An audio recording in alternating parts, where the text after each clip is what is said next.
ٹھیک ہے مولانا عطاء الرحمان۔ بہت شکریہ جناب چیئرمین صاحب۔ اس میں کوئی شک نہیں ہے کہ بجٹ کی تقریر میں ہر قسم کی گفتگو کی جا سکتی ہے، اپنے حلقے کے مسائل کو ڈسکس کیا جا سکتا ہے، لیکن ایک انتہائی اور ضروری اہم بات آپ کے سامنے رکھنی تھی، ہاؤس کے سامنے رکھنی تھی۔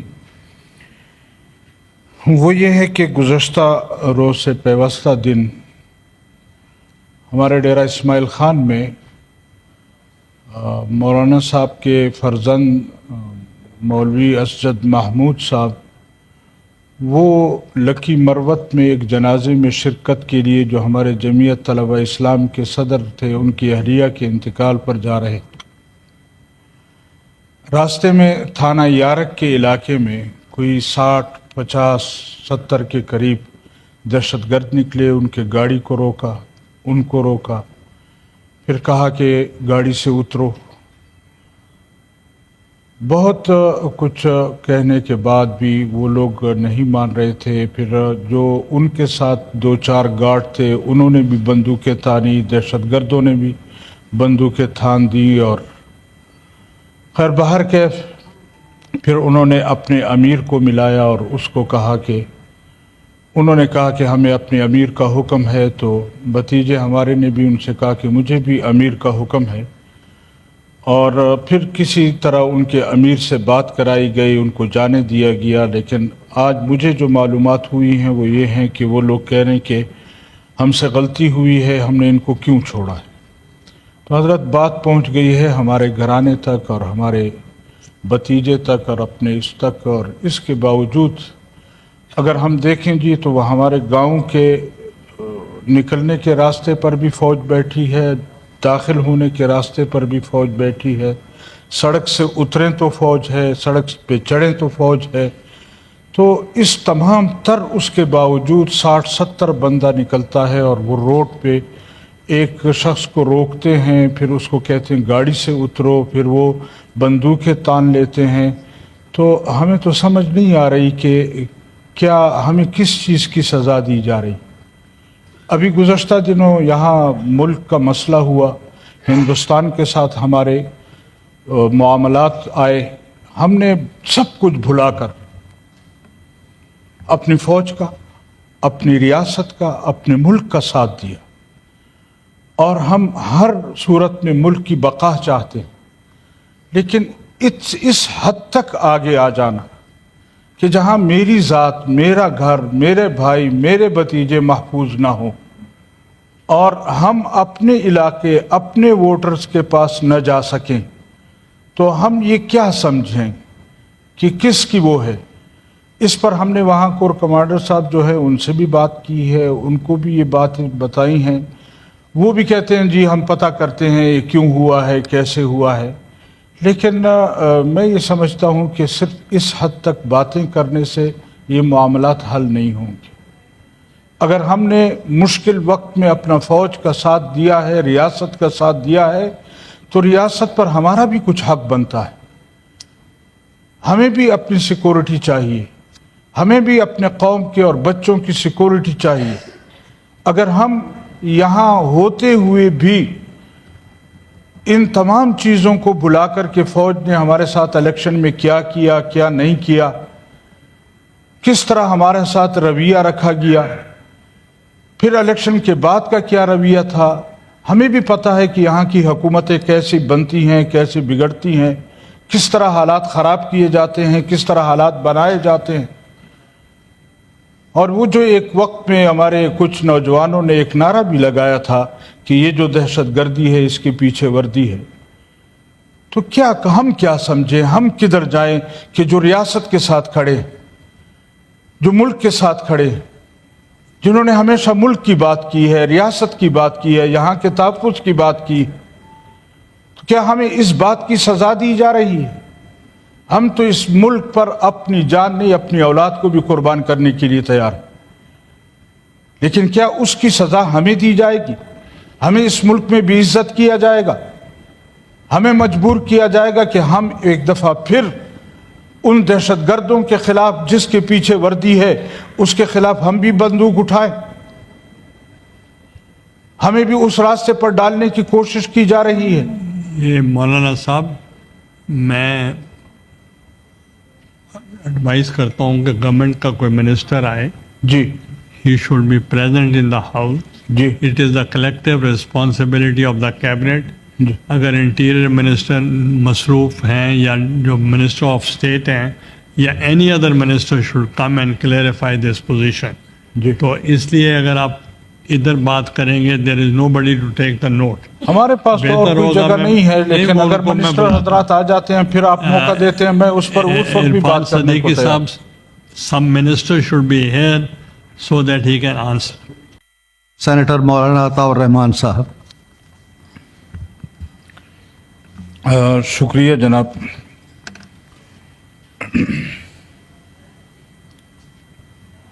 آپ کے بھی علم میں ہے کہ ابتدا میں نے ایک گزارش ہاؤس کے سامنے رکھی ہے جو گزشتہ دنوں واقعہ ہوا ڈیرہ اسماعیل خان میں. تو اس پر ہم نے وہاں کے ذمہ داروں سے بھی بات کی ہے اور حد الوسع کوشش کی ہے کہ یہاں پر ہم جب بھی کوئی بات کرتے ہیں جی تو فوراً اس کو کہتے ہیں کمیٹی کی طرف بھیج دیا جاتا ہے. ہمارے ایک بزرگ سیاستدان کہتے تھے کہ کمیٹی کا معنی ہے کم مٹی. لہذا اس واقعے کو اس طرح نہ دیکھا جائے. یقیناً ملکوں کو چلانے کے لیے جہاں بجٹ بہت ضروری ہے اور اس پر یہاں ہر ممبر جو ہے وہ بحث بھی کرتا ہے اور ہم بھی کریں گے, لیکن ان تمام چیزوں سے پہلے امن ہے. اگر میرا دکاندار دکان تک نہیں پہنچ سکتا, اگر میرا کاروباری شخص اپنے کاروبار کے آفس تک نہیں پہنچ سکتا, اگر میں اپنے گھر نہیں جا سکتا, میں گھر سے نکلتے ہوئے خوف محسوس کرتا ہوں, تو پھر امن نہیں ہوگا. تو پھر کاروبار کیسے ہوگا, ملک کیسے چلے گا, یہ سسٹم کیسے چلے گا؟ میرے خیال میں ہمیں پہلے امن پر توجہ دینی چاہیے کہ ہم اس ملک کا امن کیسے بحال کر سکتے ہیں. اور اس میں ہم جب تک سٹیک ہولڈرز جو ہیں وہ اکٹھے نہیں ہوں گے اور ہر شخص اپنے معاملات کو خود نہیں دیکھے گا, اس وقت تک ممکن نہیں ہے کہ ہم اس ملک کو امن کے راستے پر ڈال سکیں.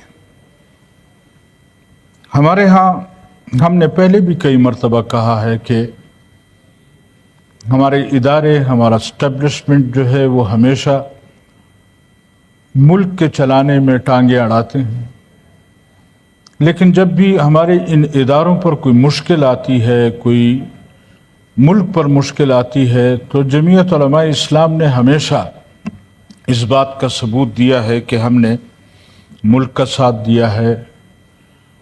اور ہمیں یہ باتیں سننے بھی پڑتی ہیں کہ دیکھیں آپ پھر اس اسٹیبلشمنٹ کی بات کرتے ہیں, پھر ان اداروں کے ساتھ چلنے کی بات کرتے ہیں, لیکن حقیقت یہ ہے کہ ہمیں یہ ملک عزیز ہے اور ہم اس ملک پر بچوں کو بھی قربان کر سکتے ہیں, خود کو بھی قربان کر سکتے ہیں. اور اگر کوئی وقت اللہ نہ کرے کہ ایسا آئے کہ ہمارے خون کی ضرورت ہوگی, تو انشاءاللہ جمعیت علماء اسلام کا ایک ایک ورکر وہ اس ملک کے دفاع کے لیے حاضر ہوگا.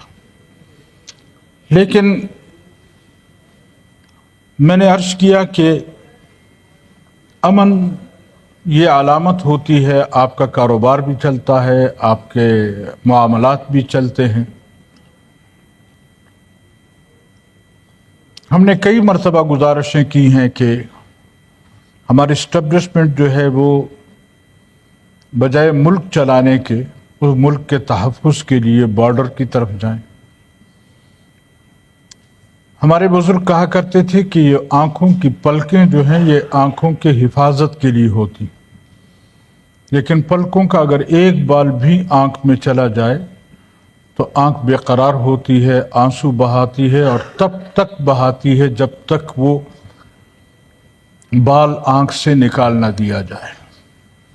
آج صورتحال یہ ہے کہ پلکیں ساری کی ساری ہمارے آنکھوں میں، اور پھر ظلم بالائے ظلم یہ ہے کہ ہمیں کہتے ہیں رو گے بھی نہیں، آنسو بھی نہیں بہیں گے، یعنی ماریں گے بھی اور آنسو بھی نہیں بہانے۔ کب تک ہم، یعنی یہ میں نے ابھی کچھ وقت پہلے عرض کیا کہ کیا ہمیں اس طرف دھکیلا جا رہا ہے کہ جس سے ہم نے ہمیشہ اپنے آپ کو بچایا؟ ہم نے پارلیمنٹ کو پریفرنس دی، ہم نے پارلیمنٹ کو اہمیت دی، ہم یہاں انتخابی سیاست اور جمہوری راستے سے اس ملک میں اپنی سیاست کرنا چاہتے ہیں۔ پھر ہمارے ساتھ یہ کیوں ہو رہا ہے؟ جمعیت علماء اسلام کے ساتھ کیوں ہو رہا ہے؟ ہم نے کتنے بزرگوں کی قربانیاں دی ہیں، ہم نے کتنا خون بہایا ہے، لیکن اس کے باوجود ہماری کوشش ہمیشہ یہ ہے کہ ریاست چلے، ریاست چلے، ملک چلے، ملک میں امن ہو۔ لیکن جب ریاستی ادارے ہی ملک کے امن کو تباہ کرنے کی کوشش کریں اور اپنی حکومت بچانے کے لیے، اپنی پاور کو محفوظ کرنے کے لیے ریاستی ادارے وہ ہمیں آپس میں لڑائیں، ہمارے درپے ہو جائیں۔ چیئرمین صاحب، میرے گھر پر راکٹ کا حملہ ہوا ہے، مولانا صاحب کے گھر پر راکٹ کا حملہ ہوا ہے، آپ کے علم میں مولانا صاحب پر کتنے حملے ہوئے، لیکن کبھی بھی ہم نے اس کو ملک کا وہ نہیں قرار دیا کہ ہم اس ملک کے مخالف ہیں۔ اس وجہ سے ہم ریاستی اداروں کو بتانا چاہتے ہیں کہ اگر اس ملک کو چلانا ہے، اس ملک کو بچانا ہے، تو پھر ہمیں امن کی طرف جانا ہوگا، اور جو آپ کی ڈیوٹی ہے اس کو سنبھالو۔ سیاست تمہارا کام نہیں ہے، نہ تم سیاست کرو، یہاں پر سیاست کرو گے تو پھر سیاسی جواب سننے پڑیں گے، سیاسی باتیں سننی پڑیں گی۔ مزاج اپنا وہی ہے، اور آتے ہیں سیاست میں بہت کچھ برداشت کرنا پڑتا ہے۔ وہ شاعر کہتا ہے کہ ہم ہیں خاموش کہ برہم نہ ہو عالم کا نظام، وہ سمجھتے ہیں ان میں طاقت فریاد نہیں۔ ہمیں طاقت فریاد بھی ہے، ہم بات بھی کر سکتے ہیں، اور ہم اتنے کمزور بھی نہیں ہیں جتنا ریاستی اداروں نے ہمیں سمجھ رکھا ہے۔ لیکن ہم اگر خاموشی کے ساتھ امن کی بات کرتے ہیں تو ہمیں یہ ملک عزیز ہے، ہمیں یہ ریاست عزیز ہے، ہمیں یہ لوگ عزیز ہیں، لہذا ہمیں پرایا نہ سمجھا جائے۔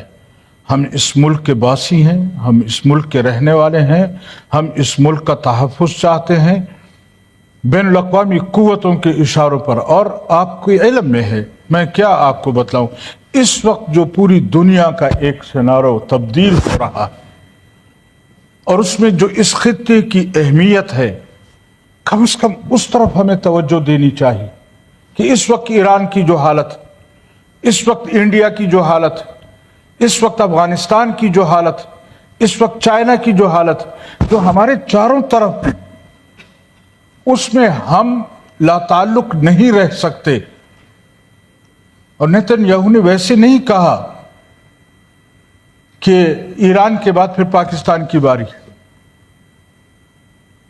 تو یہ ساری چیزیں ہمارے اور آپ کے سامنے ہونی چاہیے، ہمیں اس پر سوچنا چاہیے کہ ہم کس طرح اس ملک کو محفوظ کر سکتے ہیں۔ اگر ہم آپس میں دست بگریباں ہوں گے تو پھر دشمن اس چیز کا فائدہ اٹھائے گا۔ اور ہم نے ہمیشہ اس ملک کے لیے، اس قوم کے لیے، اس ریاست کے لیے ہمیشہ آپ کو سنا ہے، لیکن ہماری کیوں کوئی نہیں سنتا؟